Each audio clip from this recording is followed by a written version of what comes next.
Assalamualaikum dun sanak Minang. Kain songket asli Minangkabau.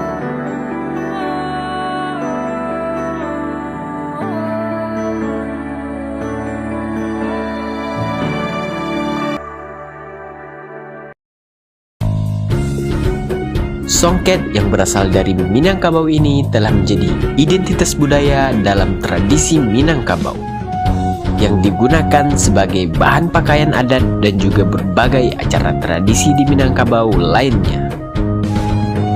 Tenunan songket ini menggunakan benang emas dan juga perak dalam menenun sutranya hingga menjadi kain. Proses menenunnya membutuhkan waktu 2 bulan sampai 1 tahun tergantung kerumitan dari motif yang dibuat. Karena itulah songket asli Minangkabau ini dijual dengan harga yang tinggi karena proses pembuatan yang manual dan juga membutuhkan waktu yang sangat lama.